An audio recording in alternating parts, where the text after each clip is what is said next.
Kalau pernah dengar nggak sebuah kota yang literally dipahat dibangun langsung dari sebuah tebing batu? Namanya Petra. Ada di Yordania. Dari luar kelihatan kayak Fata Morgana di tengah gurun, tapi ini beneran nyata. Yang bikin makin gila, kota ini dulu pusat perdagangan internasional. Tapi bangsa yang bangun Petra ini, namanya Nabate, sekarang nyaris nggak ada yang ingat sama sekali. Kok bisa? Gimana caranya sebuah peradaban segede itu bisa hilang? Begitu saja. Since ancient times, the city first started to prosper in the 6th century BC when the Nabateans. Bangsa Nabate awalnya bukan kerajaan besar, mereka cuma kelompok nomaden dari Jazirah Arab. Hidupnya berpindah-pindah, cari air sama padang rumput. Tapi mereka punya satu skill yang bikin beda. Mereka itu jago banget bertahan di gurun. Dari situ, mereka pelan-pelan menguasai jalur dagang. Semua barang mewah dari Timur Tengah, kemenyan, mur, rempah, sampai sutra lewat tangan mereka. Mereka yang menguasai gitu semua. Bahasa mereka adalah Arab Nabate dan uniknya aksara mereka nanti jadi cikal bakal huruf Arab modern. Mereka simpel tapi jenius menurut gua. Kuasai air, kuasai dagang di tengah gurun. Mereka bikin sistem kanal, bendungan, sama tangki air yang bikin Petra bisa hidup. Begitu karavan-karavan lewat, mereka jadi penghubung antara dunia timur dan barat. Dari situ Nabate berubah total. Dari pengembala nomaden jadi pedagang kosmopolitan. Dan Petra jadi pusatnya semua transaksi gede di kawasan itu. Dan sekarang kita bayangin lagi nih, masuk ke Petra lewat celah sempit namanya Sik. Jalannya panjang, kiri kanan tebing, dan ujung-ujungnya boom. Lo langsung ketemu bangunan megah dipahat dari batu merah muda Al-Khazaneh, alias dia treasury. Itu baru satu. Petra penuh sama arsitektur gila kayak gini. Mereka literally ngebor, ngukir, dan ngepahat gunung jadi kota. Dan bukan cuma cantik, tapi juga fungsional. Mereka bikin sistem air yang super canggih. Ada kanal, ada bendungan, sama tangki penyimpanan. Jadi di tengah gurun yang kering, Petra bisa hidup kayak oasis raksasa. Petra bukan cuma kota indah, tapi juga simpul dagang internasional. Karavan dari selatan bawa kemenyan, mur, sama rempah-rempah. Dari utara datang barang-barang Yunani dan Romawi. Semua ketemu di Petra. Jadi kalau lo mau barang mewah di abad pertama, kemungkinan besar lewat tangan Nabate dulu udah kayaknya. Mereka bahkan punya mata uang sendiri. Dan bayangkan, bangsa yang awalnya cuma nomaden, sekarang udah punya sistem ekonomi kosmopolitan. Petra jadi kayak Dubai-nya zaman kuno lah gitu, pusat dagang gitu, pusat budaya, pusat duit lah gitu, pusat cuan gitu ya kan. Dan puncak kejayaan mereka ada di masa Raja Aretas keempat, sekitar awal abad pertama kalau gue nggak salah sih, kalau gue nggak salah baca gitu. Di bawah dia nih, Nabate makin kaya, makin berpengaruh, dan makin dihormati. Petra jadi melting pot budaya. Ada pengaruh Yunani, Romawi, Mesir, dan Arab.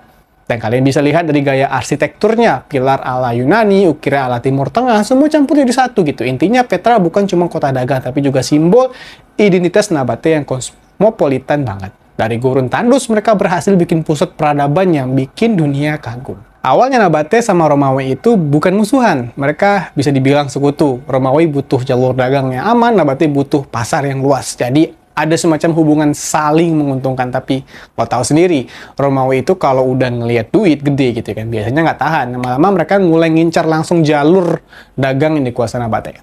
Jadi hubungan yang terjadi yang awalnya mesra, pelan-pelan berubah jadi tekanan politik di saat itu. Puncaknya itu di 106 Masehi kalau gue nggak salah, di masa Kaisar Trajan, Romawi resmi menganeksasi wilayah Nabate. Dan Petra jadi bagian dari provinsi baru yang mereka sebut Arabia Petraea.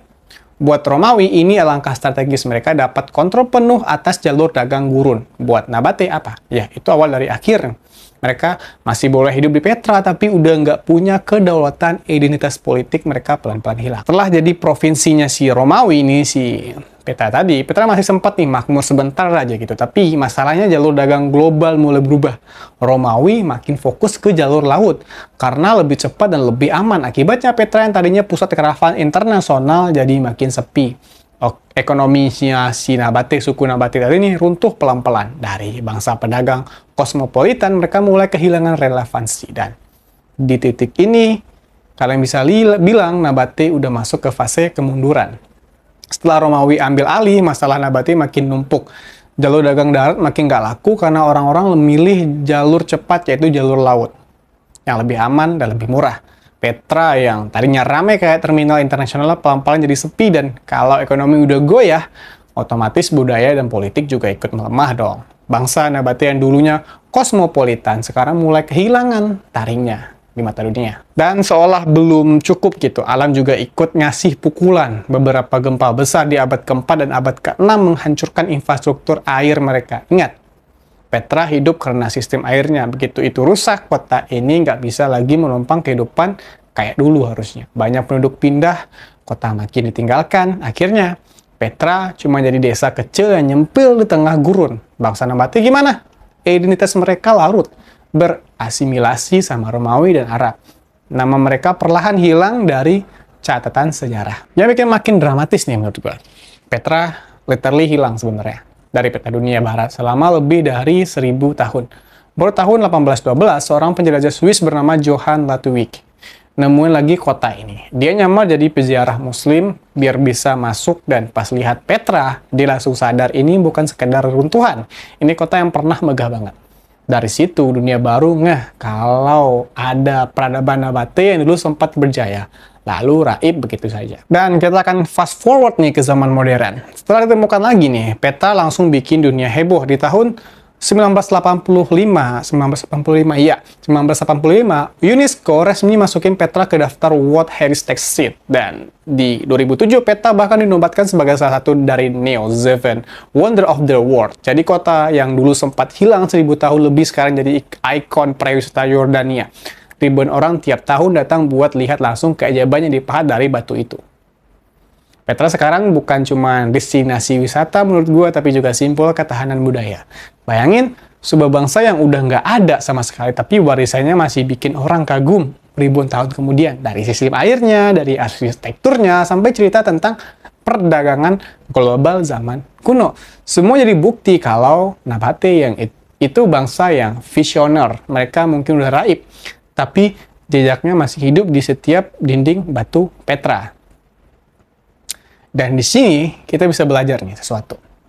Nggak ada peradaban yang kebal sama perubahan. Seperti video-video gue sebelumnya juga bilang begitu. Nabate pernah berjaya tapi runtuh karena nggak bisa adaptasi sama jalur dagang baru dan bencana alam. Pertanyaannya, kalau peradaban segede itu aja bisa hilang, gimana dengan kita sekarang? Apakah mungkin suatu hari nanti kota-kota modern kita juga cuma jadi reruntuhan yang bikin orang di masa depan bertanya-tanya, wah apa ini? Petra ngingetin kita kalau kejayaan itu sementara, tapi warisan kalau kita bikin dengan benar bisa bertahan selamanya. Dan gua, kata Moji, mohon undur diri, see you di next video. Bye-bye.